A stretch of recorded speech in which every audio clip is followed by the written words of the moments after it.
What's up mga chong? Andito na naman tayo ngayon. After na naman ng mahabang panahon na nawala.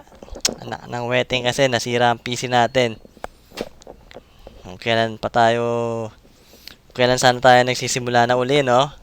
Nasira naman yung PC ng wedding. Pero wala, ganun talaga. Ganun ang buhay. Naisipan ko mag-react dito sa isang artist na lumang artist na siya eh. Kumbaga, medyo underrated tong artist na to, tong tao na to, no. Siguro yung mga gitarista lang yung makakilala sa kanya kasi bukod sa ano na napakagaling niyang bokalista, napakagaling niyang gitarista din, mga chong.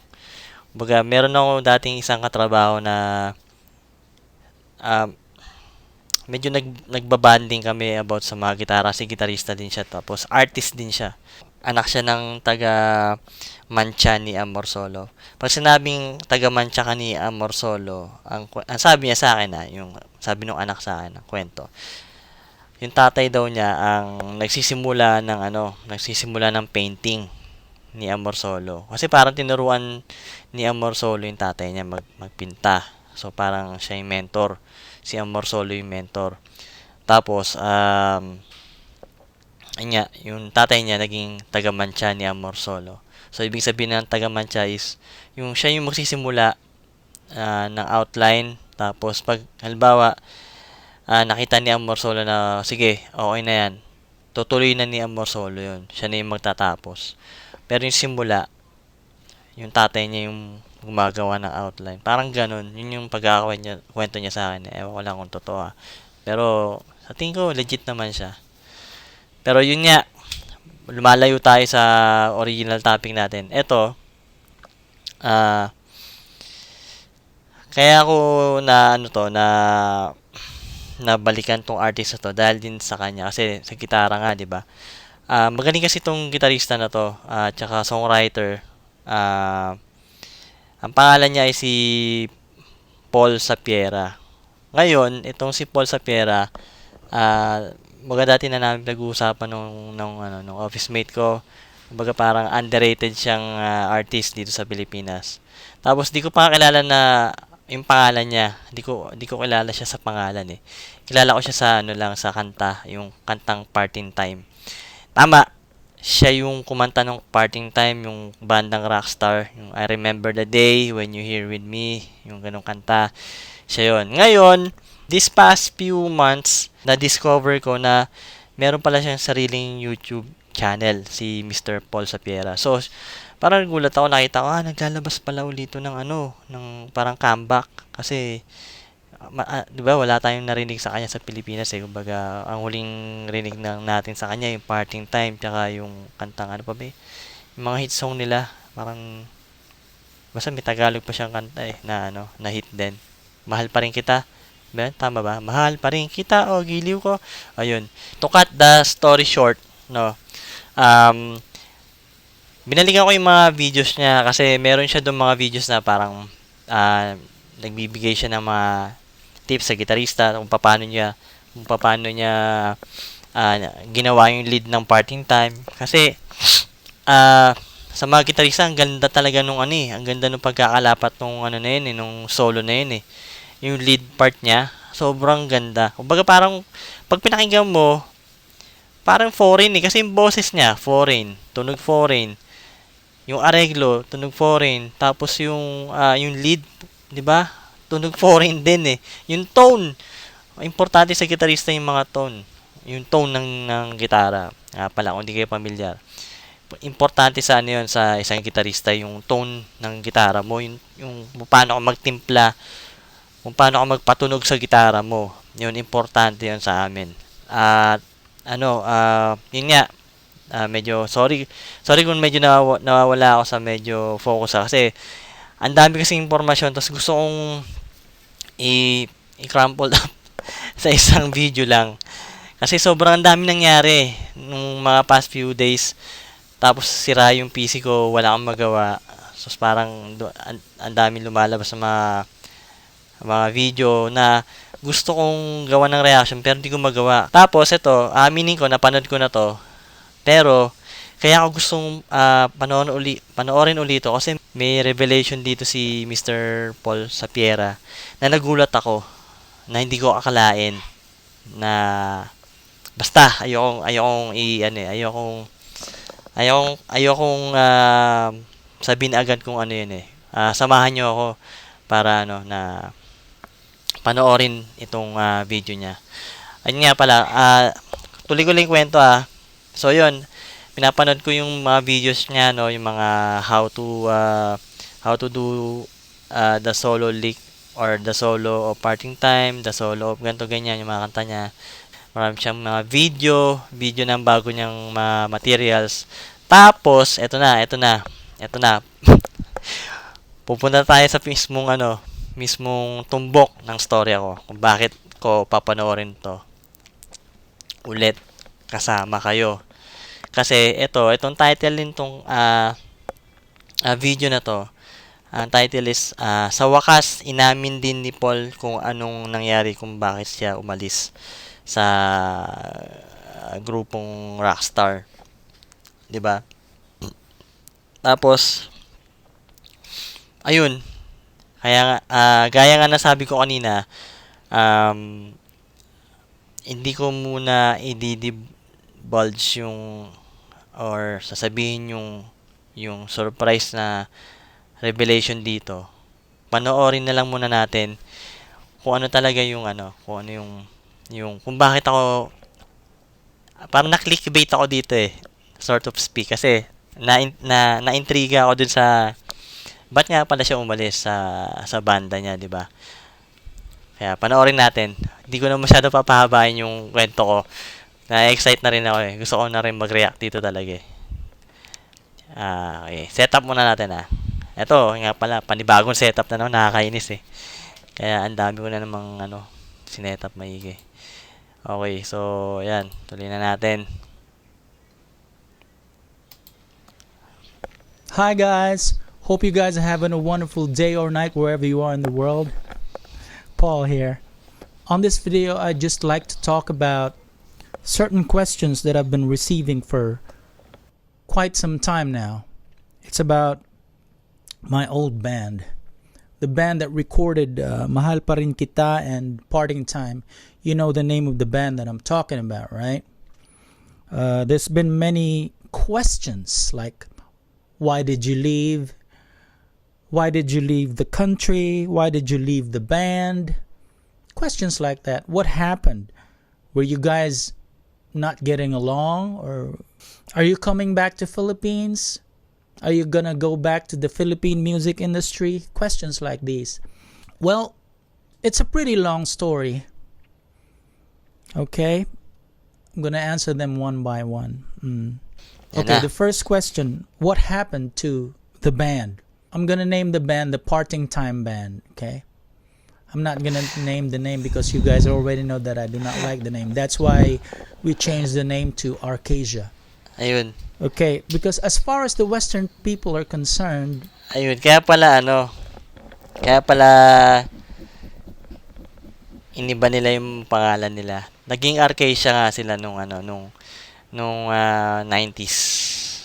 Tapos pero nung Arcasia, ewan ko lang kung ano yung sumikat na kanta nila Pero basta nagbago sila ng pangalan. Tapos nga pala, nasabi ko na kanina na napanood ko na to, no. So yun lang. Basta gusto ko lang share sa inyo talaga to na maganda yung revelation dito, promise.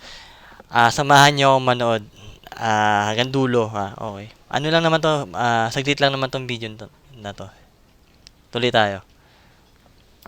you know, that name, it's not a band name, It's, how do I explain this? It's like, have you heard of a band called The Very Good Band? Have you heard of a band called The Great Band? Ayun, cut ko muna to. Kasi ito rin nga pala yung gusto kong sabihin sa inyo, no. Kumbaga, ganito, paano ba? May video ko dati yata na nasabi ko dun kay, dun sa video ko kay Andrew, iba yun.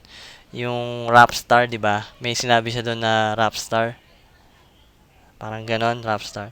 'Di ba meron din sa amin. Alam ko sa amin nga nagsimula yun eh. Rockstar, 'di ba? Rockstar. So una, parang ang sarap pakinggan eh, 'di ba? Ang sarap pakinggan, Rockstar. Pero sa aming mga musikero, lalo sa mga rockista, tsaka yung mga nagpe-perform talaga, yung talagang nag-grind, yung talagang pinaglalaban nila yung art nila, yung original material nila, yung mga underground scene, sa underground scene na tinutugtog nila yung mga original songs nila. Yun, kami, kagaya namin, mga underground. Hindi namin gusto yung rockstar na salita. Alam nyo kung bakit? Kasi pag sinabing, para sa amin, pag sinabing rockstar ka, kumbaga, para kang, malaki na yung ulo mo, para kang, ah, para kang prima donna. Alam mo yung prima donna? Yung parang, sa pop world, may sinasabi silang diva eh. Yung mga diva na parang masyado hindi yung diva na hindi yung diva na magaling ah. Oo, yun yung diva, magaling talaga. Pero sa Amerika parang may term sila na diva. Pag sinabing diva, masyado ka ng diva. Parang masyado nang malaki yung ulo mo, parang ah, kailangan nasusunod ka palagi kung anong gusto mo. Dumating ka ng late sa set, okay lang. Basta ganun, lahat sinusunod ka. Kumbaga lahat bow sa'yo. Rockstar ka nga eh, parang ganun. Kasi rockstar ka eh, ganun eh. Kaya sa amin mga underground scene, pagka ganun, hindi namin masyadong gusto yung salitang rockstar. Rockstar ka kasi, brad eh. Parang ganun, pa-rockstar ka kasi. Nagigets nyo? Yung parang, kasi, sikat ka kasi, di ba? Parang ganun eh. Parang ganun yung dating. So, na na ano na na na gigets ko yung gusto niya sabihin dito, pero hindi niya sasabihin ng diretsahan dito yan eh. Kumbaga kasi syempre ayaw din niya makasakit ng or ayaw niyang ma-misinterpret yung sasabihin niya, kaya dinadaan niya sa magandang explanation, yung parang nagbibigay siya ng mga example. Okay, tuloy natin. Marami tayong matututunan dito eh. Ayun nga, isa yun sa Revelation. In fact, dapat nga, nasabi ko na dati yun sa inyo eh, yung about sa Rockstar na yun. Yung kay Andrew E. pa lang. Kaso lang, nag-weigh in din ako nun eh. Kasi sa amin talaga nun, pag sinabing Rockstar ka, pa-Rockstar ka. Malaki ulo mo, parang ganun. Parang masobra, masyado ko nang mayabang. Yun. Sige, tuloy na natin to. No, right? Have you heard of a band called The Amazing? No, right? Have you heard of a band called The Wealthy? No, right?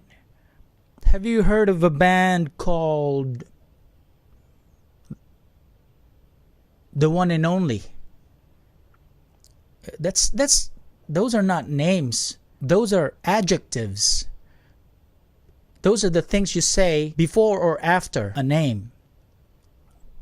You understand? So I did not like the name, but because I want... Ako nga pala si Gookie, the rocker dude, the future rocker dude na nanonood ng kanyang video bago i-edit. At may part dito na nawalan ako ng audio dahil sa nakalimutan kong i-unmute. Nalimutan ko na kung wanted to get anong into the sinasabi ko music dito. industry so Yun lang, bad because I come para from a lang poor malinaw kung bakit family. nawalan ng audio. We are not very well off, as some people might think, I mean, our family is okay now, but back then when I was young, not so. My father was a chef at the Subic Naval Base. Yes, he also was a bus driver. And he's a very industrious man. He managed to get us a house. So I grew up living in our own house. We were not renting. but we are not rich. There are many musicians that come from well-off family. When I was growing up, we were having financial struggles. Me, Alan, and Hazel, we do not come from well-off family.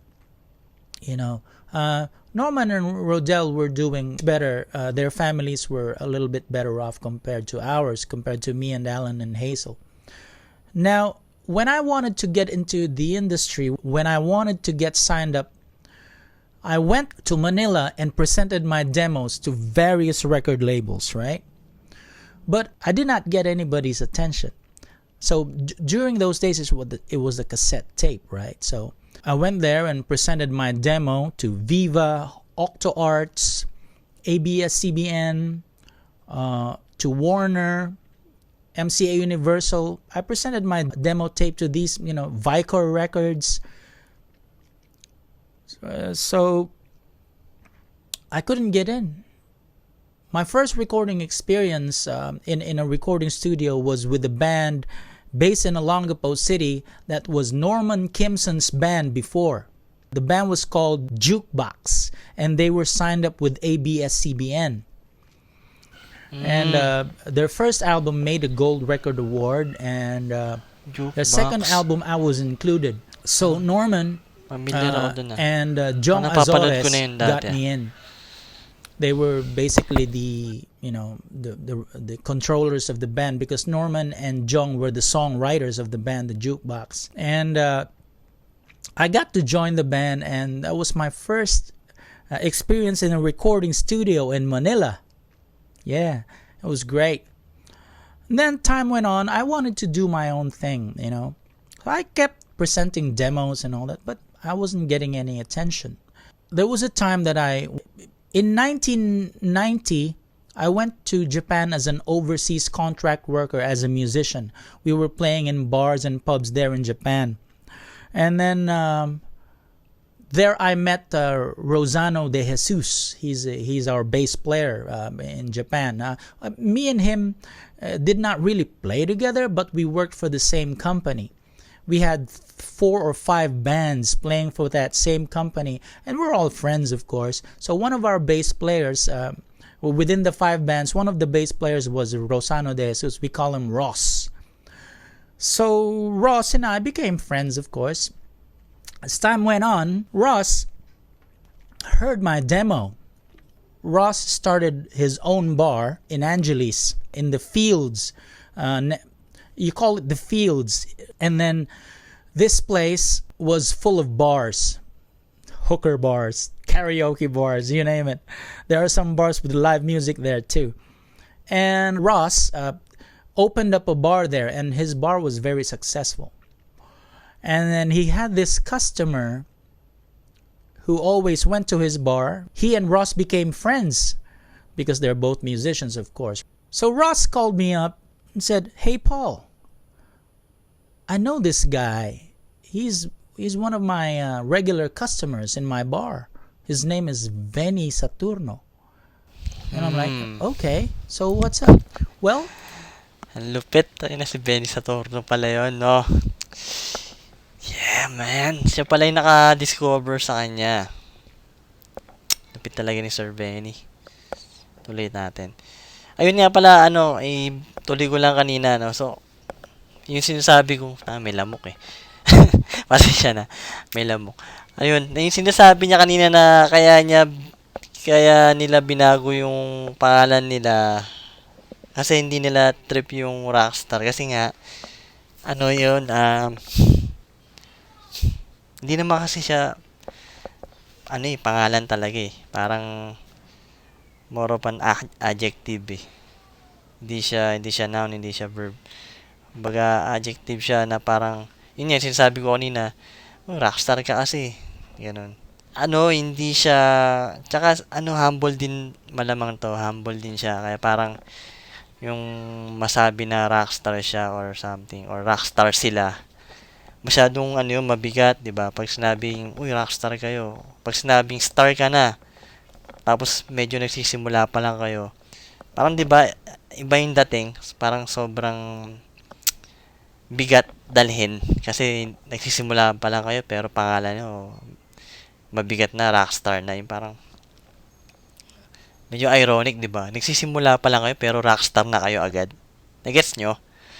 Kaya kaya parang lahat sila sa banda hindi rin talaga gusto yung pangalan na rockstar. Kaya nagpalit sila ng Arcasia. Okay, tuloy na natin. Let's go.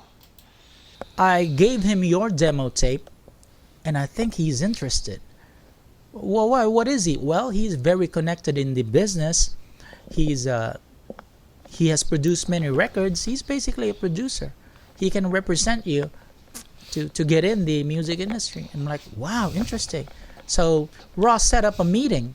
Okay, Paul, why don't you come over to my bar and then have a drink with me and Venny, and then we can chat a little bit and see what happens. So that's what we did. I came over from Olongapo. I went to Angeles, and that's how we met. I met Venny right there. We had a little bit of a drink. He said he liked the song Sinta a lot. Sinta, right? And I'm like, okay, cool. But then again, as time went on, so he did hook us up. He says, let's call the band Rockstar. And I'm like, I don't like the name, but you know what? Ayan na. Because I really wanted to get in the industry. Yun. Yun lang. Okay, fine. I'll take it. Maybe after one album, we'll just change it. That was what was in my heart and the band members' hearts. Yun nga. So, parang sa kagustuhan niya na makapasok sa sa music industry, parang labag man sa loob niya about do sa pangalan. Umuo na rin siya. Umuo na rin siya. Marerelate mo rin tas dun sa mga sa totoong buhay na hindi lang sa ganito sa buhay banda. May mga pagkakataon talaga tayo na sa buhay na hindi natin gusto pero kailangan natin subukan or kailangan natin ibaba yung pride natin para makapasok sa sa isang industriya. Minsan nga sa isang grupo, 'di ba? Para lang matupad yung pangarap mo. So, meron talagang involved na sacrifice para ma-reach mo yung goal mo, ma-reach mo yung pangarap mo, matupad mo yung pangarap mo. Palaging may ganun. Sad to say. Pero sa iba talaga, swerte sila eh. Tuloy na natin yung kwento ni Sir Paul. Mga pala, by the way, pagka nakita niyo akong gumaganto, minumute ko lang siya. Kasi minsan makatila-lamunan ko or o kaya gumaganyan-ganyan ako. Para less noise. Masyado ako nag-explain. Tuloy na natin. We were all thinking the same thing. You know, Rodel, Alan, Norman. You know, so we changed the name to Arcasia after the first album. Simple as that. And why did I leave the band? That's the second question. Actually, I did not leave the band. I just went solo because I have so many ideas and things I wanted to do. But you know, I didn't really get to do most of the things I wanted to do because I got controlled by the producers. It's like, Paul, it's gotta be this, gotta be this. So so we did the Wishing Heart album, and then later on, my deal with Viva was over, so I got signed with MCA Universal. Same thing. They wanted this, they wanted that. They wanted to turn me into a matinee idol, like a handsome, cute boy. I didn't want that. I wanted to be a band. Yun. Yun ang sinasabi ko. Talaga siya. Artist talaga siya. Ayaw niya nung mga pa-cute type. Ganun talaga yung tunay na artist, mga bro. Pag tunay na artist ka talaga, hindi ka nag-gravitate dun sa mga masasaya or sa mga cute o magagandang aspeto lang ng ano ng buhay ng lalo na ng pagiging artist. Kasi pagka ganun ka, medyo mababaw yung paningin mo sa art. Kumbaga kasi ang art ano yan eh, freedom of expression ng isang tao sa kanyang pananaw sa buhay at saka sa pag-share niya ng buhay rin niya, yung piece ng buhay niya. Kung ano man yung ah, nangyari sa kanya at one particular time, one particular event or basta yung isang bagay na nagkaroon ng impact sa kanya. Regardless kung pangit yun o maganda o romantic or kung ano man yun, kung talagang totoong artist ka, ilalabas mo yun dahil na-inspire ka dun eh. Na-inspire ka dun. Tapos, kailangan lang as much as possible, wala kang matatapakang ibang tao. Yun yung parang pananaw ko na talagang ano, yun yung tamang way ng paghahayag ng art. Ganun. Kasi may ibang art na ayoko nang masyadong ano, kasi 'di ba kasi yung iba, yung art na salita nilalagay nila sa isang bagay na pangit eh. Halimbawa, Art of War, 'di ba? Pangit 'yun. Pangit 'yun. Kumbaga ang art lang siya. Huwag mong ipasok sa isang bagay na makakapanakit ng isang bagay o ng lalo na ng tao kapwa mo, 'di ba? Ang art dapat nakakapagpa-inspire, hindi siya dapat destructive sa kapwa mo. 'Yun lang. Medyo medyo malalim, no? Medyo malalim yung pinuntahan ko doon, pero sana magets niyo yung gist ng sinasabi ko. Yung yung summary ng sinasabi ko. So, tuloy na natin ulit 'to. Baka kung saan na naman ako pumunta eh. I wanted to be like Brian Adams, you know. Brian Mm. Adams Brian is a Adams. band. Huey Lewis is a band, you know. Huey Lewis in the News. I wanted to be Sapien. Kilala niyo si Brian Adams, yung kumanta nung Summer of '69. Oh, basta yung mga kids na nanonood dito. Ayun, pakinggan niyo 'yun. Baka magulat kayo, yun pala yung pinapakinggan ng AirPod ko. Pero magaling din yun si Brian Adams. Kaso, ba't nawala na siya? Hindi na siguro siya. Ewan ko, siguro, may time talaga yung mga artist, no, pag sobrang sikat na nila, tas ang dami na nilang awards, ang dami na nilang pera, namamahinga na sila, no. Kasi wala na yung nawawala na yung gutom nila, no. Pero sayang, magaling din yun eh, Brian Adams. Magaling more on songwriting naman siya. Hindi siya technical sa mga gitara. Pero nagigitara yun. Pero yung talent niya, masasabi ko more on songwriting. Marami siya kasing nasulat na magagandang kanta, nag-hit. Ganun. Tuloy na natin 'to. As a band, you know. Although I am the leader, yeah, of course it's me. It's my band, but I want it to be a band, you know. Yeah, that's what I wanted.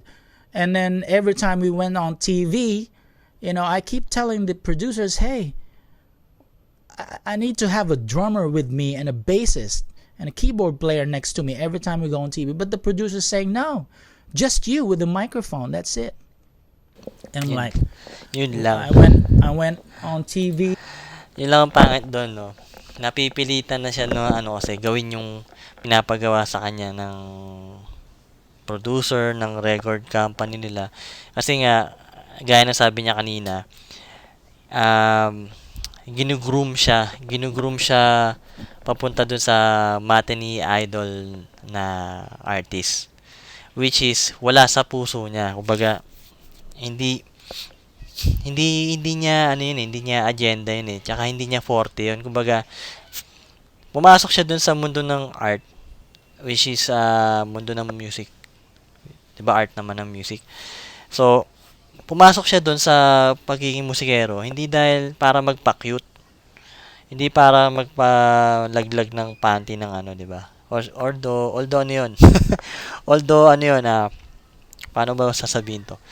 Ano 'yun, perks. Perks 'yun ng isang artist pag marami ng naglalaglagan na panty sa'yo. Parang di ko alam kung tama rin yung sinasabi ko. Pero ano yun eh. Kasi nagiging totoo lang ako, di ba? Di ba? Paano ko ba masasabi to? Di ba meron tayong perception. Ah, baga, halimbawa, ano tayo, commoner. Commoner tayo. Yung mga tipong common people lang na nakikinig ng music or common fan lang. Baga, pag tinitingnan natin yung isang artist tapos sobrang sikas, parang inisip natin, "Oh, dami na sigurong ano to, chicks nito na na nagkakagusto dito. Siguro ang dami nang ang dami nang nadadali nito, mga ganun, 'di ba?" So parang in a way perks din siya. Tanginang pangit. Pero nagigets nyo, 'di ba? Pag sobrang sikat ka na, 'di ba? Parang ang dami nang nagkakagusto sa yung mga dating hindi pumapansin sa'yo, mamaya te-text na sa'yo or mamaya usapin ka na for some reason, magugulat ka na lang tas may isip mo, nga pala, sikat na pala ako. Ganun pala talaga pag sumisikat ka na, dumadami na yung nagkakagusto sa'yo. Anyways, tanga na lumalayo na naman ako. Sorry bro ang dami talaga pumapasok sa isip ko eh. Ang daming ano. Sobrang tagal ko nag-react. Ngayon ko binubuhos ngayong araw na to dito sa isang video na to. Kaya pagpasensyahan nyo na, Brad. Kasi sobrang na-miss ko rin to eh. Nasira lang talaga yung PC ko. Sobrang bad trip ko nun. Kaya, tapos busy pa sa trabaho. Alam niyo yung buhay. Buhay alipin. Alipin tayo eh. Alipin tayo sa sistema. Wah, sucks. Pero yun eh. Yun tayo eh. Yun yung mundo natin. Yun yung ginagalawan natin lahat. Alipin tayo sa sistema. Anyways, balik na tayo rito. Lalayo na naman ako eh. In newspapers and magazines and all that promoted Bakit Sinta. Yeah, Bakit Sinta made #1. Fine. Okay, good. Great. Thanks. But, you know, that's not what I wanted. I didn't want to stand on TV, just me, not holding a guitar. You know, there's no drummer behind me. There's no bassist by my side. There's no pianist by my side. I didn't want that. I wanted always to be on TV with a band. That's Ayun, di ba? Musikero talaga siya. Yun talaga yung pagkatao niya. Ba't kasi, ito hindi ko nagigil sa mga ano eh, sa mga labels and producers. Bakit nyo pinipilit yung ano, yung gusto nyo? Bakit hindi nyo magets na hayaan nyo na lang yung artist nyo na ano, na gawin yung gusto nila. Tapos, parang i-guide nyo lang siya kapag nadiderail na siya, pag nadidiskarel na yung diskarte niya. Pero as long na ano, yung tama pa rin yung ano niya, hayaan nyo lang. Kasi may ano yan eh, may reward yan bandang uli. Hindi lang sa artist, para rin sa inyo, para rin sa inyong mga record label, producer, etc. May reward din yan para sa inyo. At saka long term yung reward niyan kasi yung artist, hindi siya magdadalawang isip o hindi magbabago yung pananaw niya sa inyo na parang masakal na siya dahil sobra na niyo siyang kinokontrol. Ano, ang mangyayari, aalis na siya sa inyo. 'Di ba?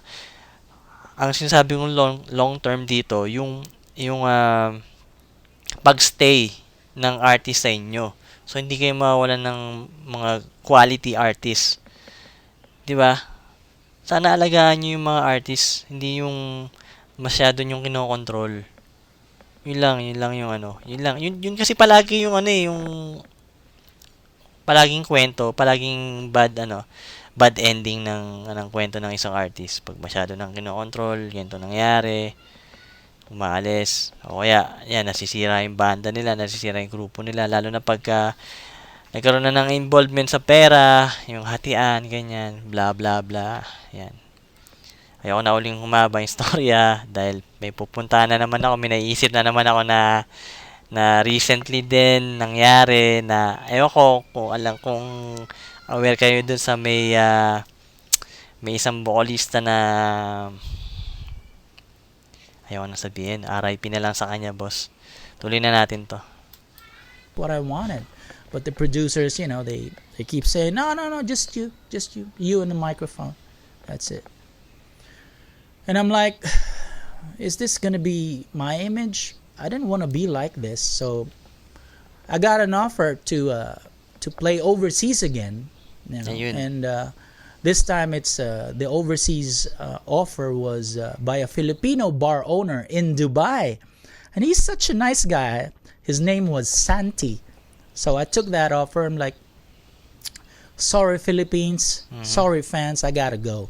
I don't want to be a solo artist like that. I don't want to appear on TV without a guitar, without a drummer, bass player, and a pianist. I don't want to be like that. So that was 1999. I left. So during 2000, I was already in Dubai. Mm. Yeah, that's it. Ayun, teka lang. Naisip ko lang. Kaya siguro ginugroom siya ng producer or ng record label niya dun sa Matinee Idol. Kasi ano to medyo guwapings to nung dati. Kasi ngayon matanda na siya kaya tapos di ba masyadong balbasarado. Tapos may salamin. Tsaka hindi siya nakaporma. Ayun, kaya dati kasi rockista nung makita nyo yung mga kabataan nito, talagang alam ko, pag nakita niyo yung mga poster sa Amerika, yung mga rockstar doon, ganun na ganun yung dating nito, ang laki ng buhok, sabog-sabog na ganun yung, alam mo ng mga 80s glam rock na na datingan. Ganun na ganun yung nito, yung itsura niya. Tapos tisoy pa. Siguro may lahi itong taga siya taga Olongapo, malamang baka may lahi itong Amerikano or foreign blood sa niya, sa dugo niya. So siguro nakita ng nakita ng mga oportunistang ay nako, mga label talaga. Makakita na naman ng mali-tuloy diskarte nila minsan Yun. Ayun, siguro yun nga yung dahilan. Tsaka, nakakasawa yung gano'n na puta. Hindi mo rin masisisi yung artist talaga na pag kinokontrol na sila, ayaw na sila. Lalo na pagka hindi nila trip yung pinapagawa sa kanila. Tuloy tayo. You know? And I never released anything ever since. I just started producing records again when I met Steve Fuller, because him and I Drummer. really got along so well. He's such a great drummer, and because of him, really, I was encouraged to get back to producing records again. That's why now we have the Sapiera 2020 album, which is in the playlist within the Sapiera YouTube channel, right? Yeah, so the first track we recorded was Matay Lumuluha, and then Puro Kalokohan, and then We Were Happy, and then we did another one, Home Now. In Abu Dhabi, I recorded a song called Play for the Star. I actually uploaded that song in MySpace. Do you remember MySpace? Mhm. Yeah. And then just like that, did it. And then later on, we produced Like an Eagle, and people are responding well to Like an Eagle. They like that song. What else? Doctor. Doctor. Yeah. I've noticed that most of the people that like the song Doctor are Westerners, not really Filipinos. Filipinos are more into the ballad, like Matay Lumuluha. And of course, Filipinos will always like Tagalog, right? That's why Ganun talaga tayo mga Pinoy, mahilig tayo sa mga ballad. Kaya yung pagiging metal dito, wala talaga. Walang asenso ang puta. Walang asenso yung mga metal dito pagdating sa tugtugan dahil hindi tinatangkilit ng Pilipino yung mga heavy music, mga aggressive music, mga rock music na ano. Pero ngayon, medyo mas bukas na sila kaysa dati. Kasi dati talaga pag sinabing rock, automatic, pang-adik yan, demonyo yan, demonyo. Ganun, ayun, nakakainis. Pero, hindi kami ganon mga brad. Hindi kami adik, hindi kami demonyo. Well, yung iba siguro, gumagamit. Pero hindi lahat. Hindi lahat bro. Tsaka hindi rin lahat demonyo. Pupunta tayo dyan sa topic na yan. Bibigyan ko ng ano yan, ng isang video yan. Kasi ano rin yan eh. Magandang topic din yan eh. So, gawa tayo ng pagkakataon para dyan, okay? Sige, tuloy natin to. Puro Kalokohan is doing so well. It's getting good response from the fans, you know. So yeah, and then we did Satisfaction Tonight. Satisfaction Tonight, Steve did a great drum line with Satisfaction Tonight. It was great, you know. So yeah, that's how it goes. So I have nothing against Hazel or Norman or Odell or Alan. I just went my own way because there are things I wanted to do. It's that simple as that. I mean, you know, look at Norman. He's recorded his own stuff, right? Alan has his own originals too, and he's recording. I think they got it in some internet site wherein you can avail of Norman's music. I can't remember what the name of the site was, but yeah. So for those of you who think that I don't get along with the boys anymore, I'm talking about the Parting Time Band. You know what I mean?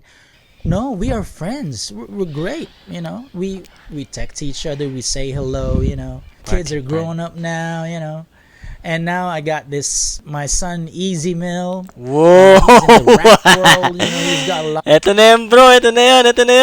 Putang ina, hindi ko akalain bro na anak niya pala si Easy Mill. Puta, yung rapper. 'Di ba? What are the odds? What are the fucking odds, 'di ba? Isang rockista, tapos nagkaroon ng anak, tapos rapper. Tapos yung rapper na anak niya, sobrang galing. Sobrang galing ng hype na bata na yan. Una ko nakilala siya dahil dun kay yung Mark Beats Challenge. Yung mga pinili nila yung mga magagaling na gumawa ng ng rap challenge na yun. Yung Easy Mill po, ng galing eh. Talagang talagang para siya dun sa sa rap world eh, parang ganun yung dating eh. Pero napakinggan ko yung yung isang album nun dati kasi minapanood ako kay Looney. Minapanood ako kay Looney na parang video niya, 'di ba si Looney nagre-react din. May parang nakalimutan ko yung reaction niya doon eh. Kung anong reaction yun eh. Basta parang sinabi niya doon na si Easy Mill daw naglabas ng album na. Sabi sa kanya ni Jehan. Si Jehan yung puting kalabaw, 'di ba? Sinasabi niya puting kalabaw eh. So yun, so yung narinig ko sa kanya yun, hinanap ko yung album na yun. Nasa YouTube, isang buong album yun eh. Pinakinggan ko dun. Tapos meron akong nagustuhan dun na yung nakalimutan ko na yung title. Basta yun, ang daming lingwahe. Doon ako nagulat dun kay Easy Mill. Sabi, putang ina, ang daming alam na lingwahe nito.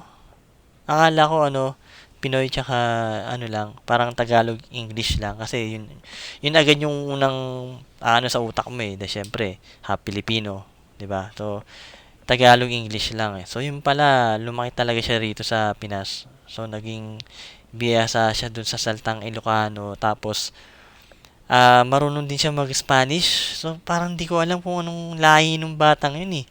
Tapos nagulat ako dito nung napanood ko to, siya pala yung tatay. Di ba parang putang inang yan, pinaglalaroan ba ako ng hindi ko alam kung totoo talaga na anak niya yun eh, pero sa tingin ko siguro naman totoo, kasi parang pag tinignan mo yung mga dating ano nito, yung dating itsura niya, ano rin eh, tisoy na foreigner type din yung datingan nito eh. So malamang baka ganun din eh.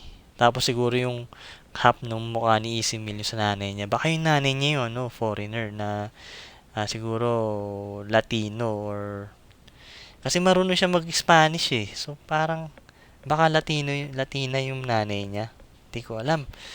Wala pa talaga akong alam kay Easy Mill sa background ni Easy Mill. Ngayon lang ako nagkakaroon ng ng idea sa background niya dahil dito sa video na to. At kaya ako rin pinanood to kasama kayo. Kaya ako to pinanood uli kasama kayo dahil para lang ah, makita nyo yung reaction ko nung una ko napanood to. Nagulat talaga ako na sinabi niyang anak niya si Easy Mill. Hindi ako makapaniwala. Tsaka yun nga yung irony na rockista tapos 'di ba yung anak mo musically inclined din pero napunta sa ibang sa ibang genre pero okay pa rin kayo 'di ba? Kumbaga walang bad trip kumbaga walang discrimination 'di ba? Kasi may ibang tao diyan 'di ba? Dati magkaaway yung hip hop metal. Anyways, puta na ayoko nang balikan 'yon. Sobrang toxic nung time na 'yon. Ah, kaya nakabad trip yung mga hanggang ngayon ganun yung mentalidad. Pero parang wala na naman masyado. Parang wala na akong masyadong naririnig na parang ngayon kasi ang kagandahan ngayon open na lahat eh. Open na lahat. May mga siguro pangingilan yung mga purists. 'Di ba? Yung mga stupid purists. Okay lang maging purist eh, pero to the extent na parang aawayin mo yung isang genre dahil lang hindi sila natugtog ng genre na gusto mo or parang taliwas siya dun sa mga beliefs mo sa isang genre. Sobrang toxic nun eh.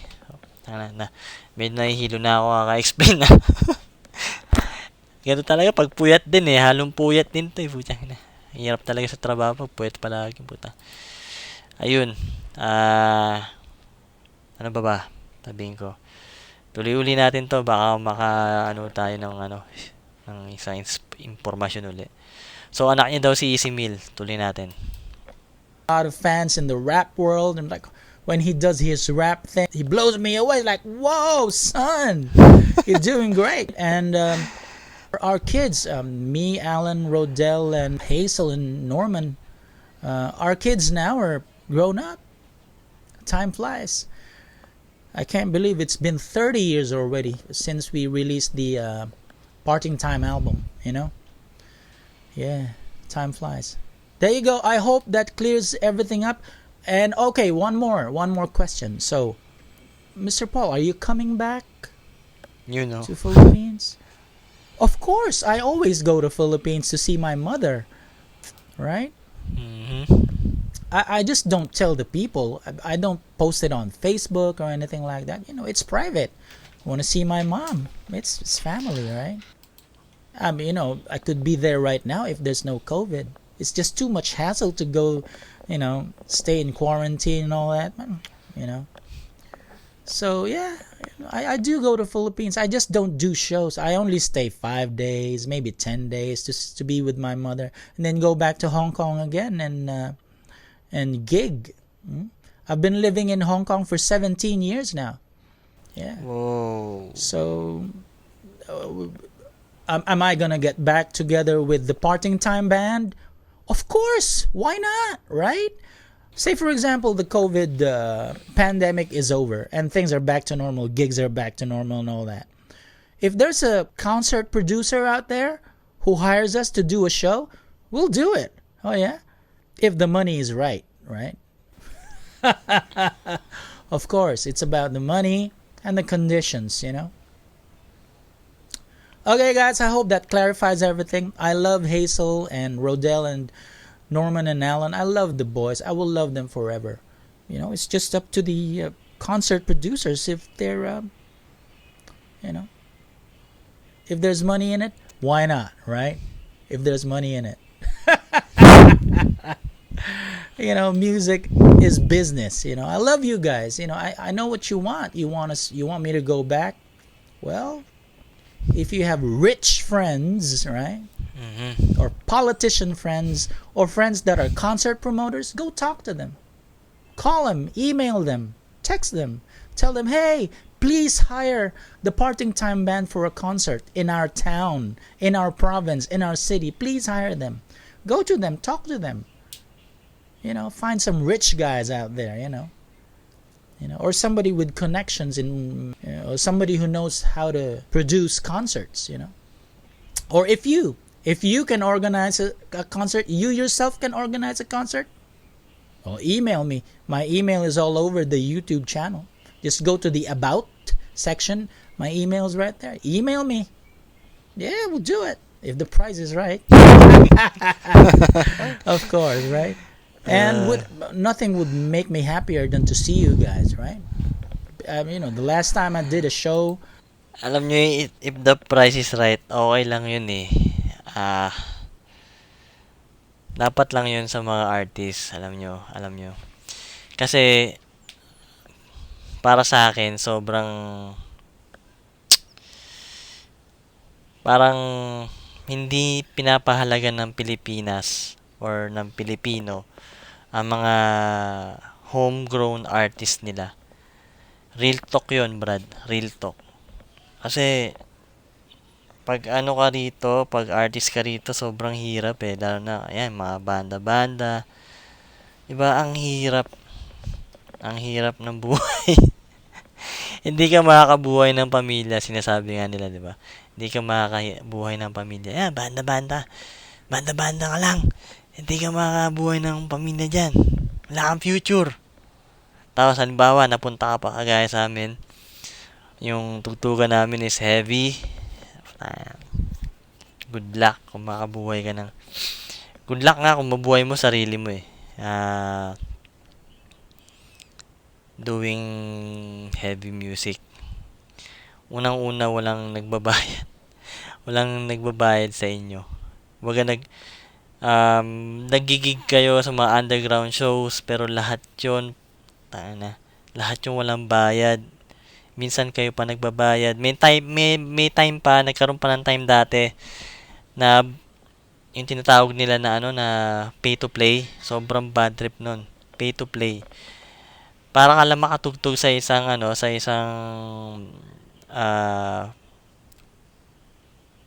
parang gig or organized gig or festival or something. Yung pagig na patugtog ng ng isang production. Bago ka makatugtog doon, magbabayad ka ng fee. Minsan tinatago nila 'yun sa sa invitation, yung parang kailangan yung isang banda, kailangan meron kayong 5 guests bago kayo makatugtog. Tapos ang 5 guests, ang ticket is halimbawa 100 pesos. So meron kayong 500 na ibibigay sa production. So magbabayad kayo para tumugtog. Tapos sasabihin nila, ano yan, exposure yan sa inyo. So parang sobrang pangit nung sistema na yon. Sobrang maraming nag-condemn nun sa internet, sa mga online forums dati. Sobrang maraming nagreklamo. Pero tumagal yun tumagal ng ilang taon yun.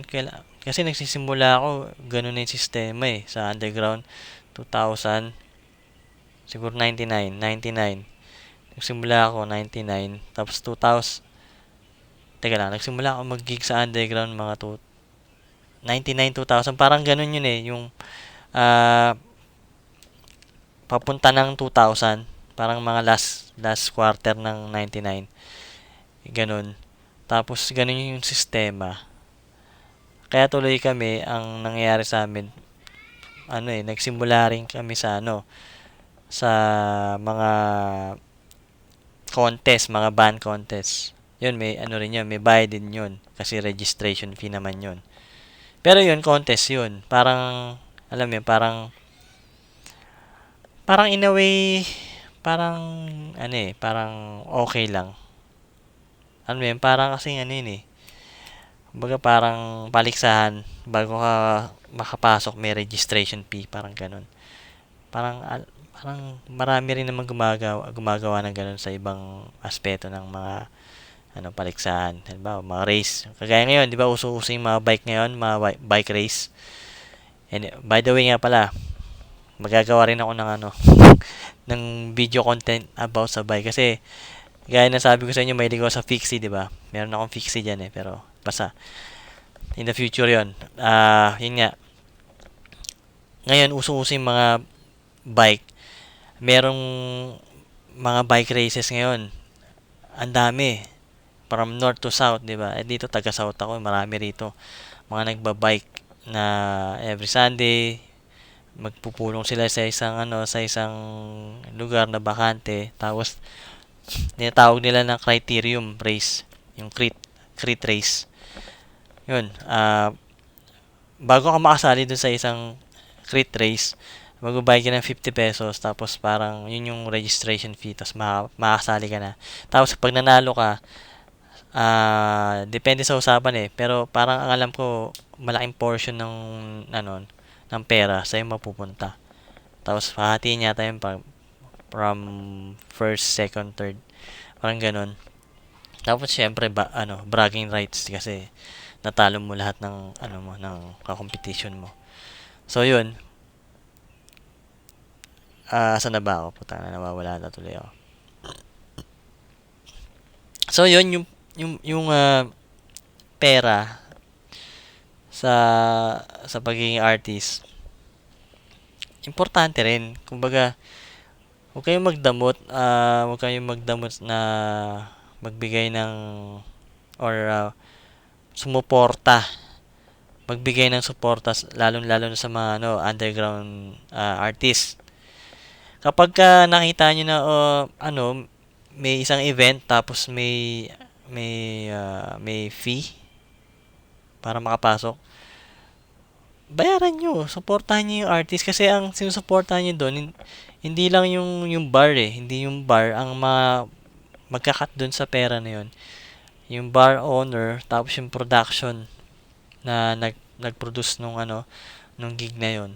Tapos pag sinuwerte pa sila, tsaka pa lang nila babayaran yung mga artist nila. Eh kadalasan hindi ganoon eh. Kadalasan libre. Lumalabas yung frustration ko eh, no? Talagang parang sa tagal-tagal lang ginagawa kong pagigig underground, parang mabibilang ko lang sa isang kamay lang, bro. Tara, 3 beses pa lang yata ako nabayaran sa Yung isa, ay hindi, 4. Yung isa, taga, 2, tapos, 5. 2 contest, 3 gig. Yun. 5 pala, 5. Sakto 5. 5 beses pa lang kami nabayaran ng pera. Yung pera na pinagkatian namin. Pero kadalasan, pakain. Minsan wala talaga. As in, thank you lang. Yun. Minsan, gas money. Okay lang yun eh. At least merong di ba? May pampalubag loob. Kaya yun, mga brad, sana suportahan niyo yung mga local artists nyo. Kung ano pa man yan, kung hip hop or or rock, metal, punk. Basta suportahan nyo lahat, men. Suportahan tayo rito. Kagaya na sinabi ko doon sa mga unang video ko, suporta lokal, di ba? Suportahan natin yung mga local products natin, local artists. Angkatin ng ilong ko, tayo. Kanina pa to Yun. Ayun. Basta suportahan natin lahat. Tayong mga Pilipino kailangan natin magsuportahan. Kahit anong mangyari, Brad, walang maniniwala sa atin kundi tayo lang. Kaya kung tayong mga Pilipino hindi tayo naniniwala sa sarili natin, hindi tayo magtatagumpay, Brad. Kaya maganda rin 'tong nangyayari ngayon na unti-unti na natin na nakikilala yung sarili natin at nagkakaroon tayo ng appreciation sa sarili nating kultura, sarili nating talents and art form, tsaka yung mga artists natin. Ayun. Basta tuloy lang natin, suportahan natin yung bawat isa, Brad. Yun lang. Tuloy uli natin to. With the boys, with the parting time guys, was in Olongapo City in in 2000, I think 2005, I think. I'm not sure. I can't remember. It was at a bar and we had a great time. Yeah. It's on YouTube, you know. All right. Okay, guys. Ayun, sinasabi niya doon yung nagkaroon daw ng time na pinapunta sila or pinauwi siya tapos nag-gig sila uli nung banda niyang Rockstar noong 2000 daw. So, yun nga, hindi siya lumabas sa media, 'di ba? Kumbaga parang ano lang 'yun eh. Parang kumbaga kung talaga avid fan ka ng Rockstar, malalaman mo 'yun, pero kung hindi ka avid fan, hindi mo malalaman yun. Ako, ngayon ko lang nalaman yun eh. Pero nasa YouTube daw, malamang nga nasa YouTube yun yung para siguro nakita ko na na parang nasa arts venue yata sila. Yung yung venue na pinaganapan ng concert nila. Ayun. Ayun, matatapos na tong video. So, tuloy na natin hanggang sa matapos na. Just remember, I do love the fans and I do read all your messages in the inbox. There's so many. It's ridiculous. Hundreds and hundreds of fans, you know. It's you can't just reply to everybody. I do, listen to your suggestions and questions. I mean, I do read them, right? So yeah, that's it. I hope that clarifies things. I love you guys, and the parting time boys love you as well. And when the pandemic is over, if you know any concert organizers, organize a concert and then email me. Okay? Simple as that. Love you guys. Peace! Peace daw, peace. Asan natin yan? Ayun. Yun lang yung video natin, no? Gusto ko lang i-share sa inyo na nagulat ako na ang tatay pala ni Easy Meal is si Paul Sapiera. God damn! Kaya ang galing ng bata na yun kasi musically inclined na siya eh. Kumbaga yung tatay niya musically inclined. Automatic syempre, yung anak niya magiging musically inclined na rin. Kaya magkakaroon siya ng natural na na talent for music. Ayun lang, no? I-end na natin tong video natin. Maraming uling salamat sa inyo, no? Sabi ko sa inyo, wag na kayong mag-subscribe eh, pero tingnan ko nga yung last na natin, kung ilan na tayo. Ilan na ba tayo?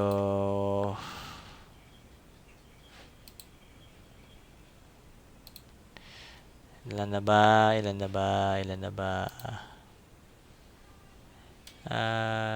Your channel. Ilan na ba tayo? Tingnan ko lang kung ilan na tayo ah. Uy! 251 na tayo! Bro! Ano ba kayo? Sabi ko kayo magsasubscribe eh. Tsaka sabi ko wag nyo i-share, wag nyo i-share, wag nyo i-click yung notification bell. Wag kayo mag-subscribe, papayara. Hindi. Pero salamat din ah. Salamat din sa inyo mga matatapang na nanonood sa akin. At nagtsatsaga na pakinggan ang aking mga komento sa bawat video na nire-react natin. No? Na-appreciate ko yung appreciation nyo sa akin. Maraming salamat po sa inyo lahat. At muli, ako po si Guki, ang inyong rocker dude, signing off. I'm out. Peace, yo! peace. Kapayapaan lang, bro. No hate. Just love. Peace, brother.